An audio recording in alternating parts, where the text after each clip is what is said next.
Putri Dangpala Yayasan Sarawak 7 will be using plate number 106. Pemuda N26. 3 buah pasukan yang berada pada kedudukan 1, 2 dan 3 sebentar nanti akan layak untuk menyertai pasukan-pasukan lain pada saringan E sehinggalah ke saringan I yang telah pun dilangsungkan selama 2 hari ini. Jadi ketika ini suasana ataupun situasi di keadaan bilik ataupun di adan pelepasan, semua perahu-perahu telah pun mulai bersedia untuk mendengar taklimat dan juga isyarat tembakan pelepasan daripada rakan pengulas kita yang berada di kapal Permata Hydro ini. Jadi tas pelepasan tembakan baru saja dibunyikan menandakan bermulanya perjuangan 18 buah pasukan ini untuk mencari 3 buah perahu lagi untuk layak ke pertandingan akhir bagi perebutan Raja Sungai, bagi perebutan Piala TYT yang akan berlangsung pada petang esok harinya. Jadi ketika ini kumpulan yang agak besar 18 buah perahu ini baru saja melepasi 50 meter dari garisan permulaan, belum menampakkan lagi kedudukan perahu-perahu yang sedang hangat meneruskan pengkayuhan bertenaga mereka, tetapi mengalami tumpuan adalah perahu yang menggunakan plate nomor 98. Ketika ini landas 12 seakan-akan berjaya menyelitkan diri mereka, tetapi hanya seketika saja dapat semula dipintas oleh pasukan ataupun perahu yang menggunakan plate nomor 95 yaitu Hendra Cahyazin. Jadi ketika ini semua perahu-perahu hampir 10 buah berada di dalam satu garisan yang hanya dibedakan dengan 1 ataupun 2 plate saja jarak di antara satu perahu ke satu perahu. Jadi memang amat sukar untuk mengenal pasti perahu manakah yang berada pada kedudukan yang pertama pada jarak 200 meter dari garisan permulaan. Jadi di bawah cahaya yang cuaca yang begitu mengizinkan ketika ini ternyata keletihan mulai melanda ke semua pengkayuh-pengkayuh di dalam 18 buah perahu ini untuk meneruskan pengkayuhan mereka, tetapi di atas semangat untuk menjaga nama pasukan, mereka terus saja memperjuangkan untuk nasib pasukan mereka untuk terus menuju ke garisan penamat.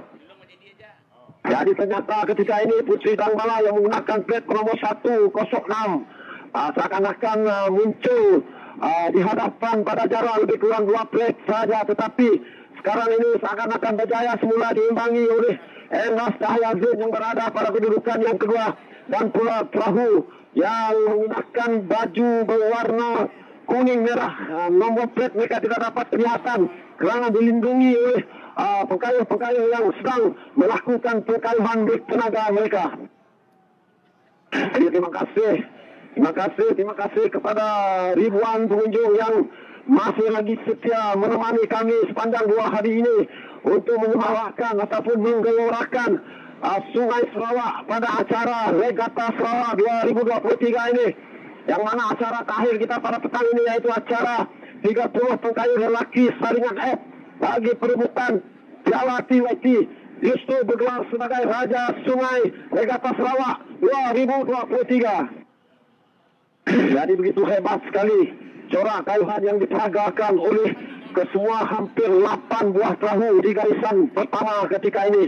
Jadi ketika ini kami masih belum dapat lagi menentukan kedudukan perahu-perahu tersebut kerana kami ketika ini berada hampir 150 meter di belakang perahu tersebut. Jadi hanya lebih kurang 200 meter saja lagi berkemungkinan kami akan dapat memaklumkan kedudukan terkini dan kedudukan sahih perahu-perahu yang bertanding ketika ini. Jadi untuk perincian seterusnya kita serahkan kepada saudara Yus. Silakan. Ayo, dekat. Baiklah, terima kasih dan untuk ulasan awal bagi acara yang terakhir pada hari ini di mana pencarian 3 slot lagi untuk ke acara akhir Raja Sungai Piala TYC dan ini adalah acara yang terakhir bidang 30 pekayu lelaki Raja Sungai Piala TYC bagi saringan F dan juga merupakan saringan yang terakhir bagi acara 30 pekayu lelaki dan mereka baru saja melepasi kilang ais ketika ini untuk penentuan siapakah yang berada di tempat pertama, kedua dan juga tempat yang ketiga. Kalau kita lihat mereka baru saja melepasi pengkalan Kampung Gresik ketika ini. Kami cuba untuk mencari ruang untuk memberi ulasan siapakah yang berada di kedudukan yang pertama ketika ini. Kalau dilihat daripada pandangan kasar, yaitu perahu Dang Balai berada di kedudukan sama ketika ini melihat daripada pakaian yang mereka guna untuk acara ini dan kita cuba untuk dari ruang bagi meneruskan ulasan menentukan siapakah yang berada di tempat yang pertama, kedua, ketiga dan juga keempat dan kita sebentar lagi kita lebih kurang dalam 100 meter saja lagi mereka akan sampai ke pengkalan goyang.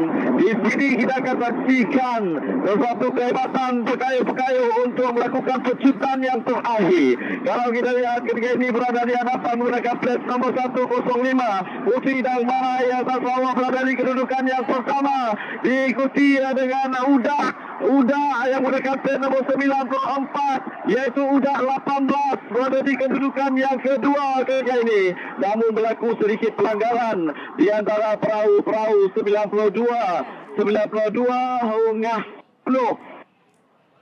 Tetap diteruskan juga untuk kayuhan demi semangat pekayu-pekayu untuk menentukan kedudukan masing-masing. Mereka cuba untuk menentukan arah ke sebelah kanan bagi mementekkan jarak keadaan penamat. Namun Gah berada di depan. Kedua buah perahu yaitu Putri Dang Balai dan juga Uda berada di hadapan ketika ini. Kami terhadang oleh pertemuan perahu-perahu yang bertanding untuk kali ini. Namun kita teruskan ulasan kita untuk penghujung-penghujung di sekitar sungai ini, di mana di tempat yang pertama ketika ini dapat kita saksikan yaitu Putri Dang Balai berada di hadapan ketika ini. Cuba untuk bersaing, perahu Udah cuba untuk bersaing dengan plat nomor 94 dan masih lagi berada di hadapan. Sedikit berada di hadapan. Cuba untuk meminta perahu 94, cuba untuk meminta Udah 18. Cuba Kapten nomor 105 Putri Dang Balai asal Sarawak sedikit berada di hadapan dan begitu juga perahu yang berada di kedudukan yang ketiga di belakang ketika ini. Lebih kurang 50 meter saja lagi mereka untuk melakukan percepatan yang terakhir. Cuba untuk bersaing 94 Udah 18 cuba untuk bersaing di mana kedua-dua perahu ini. Adakah siapakah yang akan menjadi juara namun di tempat yang pertama dan sudah pastinya 105 Putri Dang Balai asal Sarawak berada di kedudukan yang pertama, diikuti 94 Udah 18 sedikit saja ketinggalan di belakang dan perahu yang mereka nomor 101